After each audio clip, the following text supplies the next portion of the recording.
ভারত আশ্রয় দেওয়ায় একটা হিউজ ভারত বিরোধী সেন্টিমেন্ট বাংলাদেশে রয়েছে।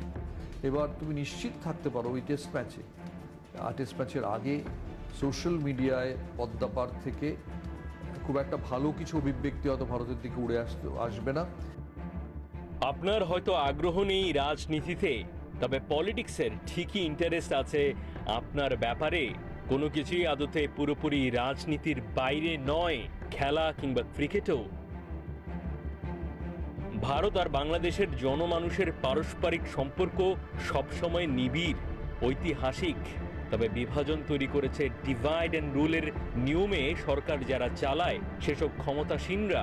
সেই বিভাজনের কূটকৌশলের প্রভাব পড়েছে মাঠের খেলাতে নানান সময়ে। তৈরি হওয়া উত্তেজনা, যথেষ্ট সম্মান মর্যাদা না পাওয়ার অপমান, লাঞ্ছনা জবাব জনতা দেখতে আর দেখাতে চেয়েছে খেলার মারফতে, অবচেতনে, যুক্তিতে, বাড়াবাড়িতে, বারে বারে। ভারতের বিপক্ষে ক্রিকেট যতটা ক্রিকেট, ততটাই যেন অদৃশ্য একটা মনস্তাত্ত্বিক যুদ্ধের আয়নাও। থার্মোমিটারের পারদও হিমশিম খাবে এই উত্তাপ মাপতে। ভারত বাংলাদেশের যে রাজনৈতিক সম্পর্ক এখন সম্ভবত স্মরণকালের সর্বোচ্চ টাপে। এমন একটা ঘোলাটে পরিস্থিতিতে চলতি মাসে শুরু 2 ম্যাচ টেস্ট সিরিজ, এরপর ফলো আপে 3 ম্যাচের টি20। ব্লকবাস্টার হিট হওয়ার জন্য যা যা রসদ দরকার তার সবকিছুতেই টইটম্বুর এই সিরিজ।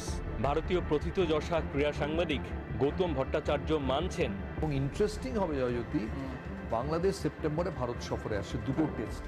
এই মুহূর্তে বাংলাদেশে শেখ হাসিনাকে ভারত আশ্রয় দেওয়ায় একটা হিউজ ভারত বিরোধী সেন্টিমেন্ট বাংলাদেশে রয়েছে। এবার তুমি নিশ্চিত থাকতে পারো ওই টেস্ট ম্যাচের আগে সোশ্যাল মিডিয়ায় পদ্মাপার থেকে খুব একটা ভালো কিছু অভিব্যক্তি হয়তো ভারতের দিকে উড়ে আসবে না। এবং ওই সময় আমার মনে হয় যে সবাই ক্রিকেটারদের পেছনে থাকবেন যে যদি তারা ভারতকে আপসেট করতে পারে। এখনও পর্যন্ত টেস্ট ক্রিকেটে বাংলাদেশ 2টো টিমকে হারাতে পারেনি, একটা ভারত, একটা দক্ষিণ আফ্রিকা। যদি বাংলাদেশ এখানে 2টো টেস্ট ম্যাচের একটাও জিততে পারে তো একটা বিশাল ব্যাপার হবে। এবং বাংলাদেশ এখানে খেলছে, শেখ হাসিনা দিল্লিতে আছেন, এটা নিয়ে প্রচুর নিশ্চয়ই লেখালেখি বলা বলি হবে। ভারত শুধু মাঠের 11 জন বাংলাদেশের বিপক্ষে খেলবে না, খেলবে 18 কোটি বাংলাদেশের বিপক্ষেও। ক্রিকেট টিমের সাথে এমন একতাবদ্ধ হয়তো আর কখনো হয়নি নতুন বাংলা। শক্তি সামর্থ্যের বিচারে তেরঙ্গা পতাকা অনেক এগিয়ে, তবে আবেগকে যখন হাতিয়ার বানিয়েছে বাংলাদেশের লাল সবুজ, তখন ক্রিকেট মাঠে নিঃশ্বাস নেওয়া বন্ধ কিংবা প্রায় বন্ধ হয়ে গেছে ভারতের অজস্রবার। কখনো ধরে দিবানি হয়েছে, কখনো ধরতে ধরতে কোনো মতে মানটা বাঁচিয়েছে ভারত।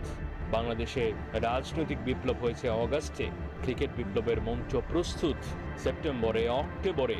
বিপ্লবের ক্রিকেটীয় রূপান্তর তাজ্জব বানিয়ে দিতে পারে গোটা ভারতকে।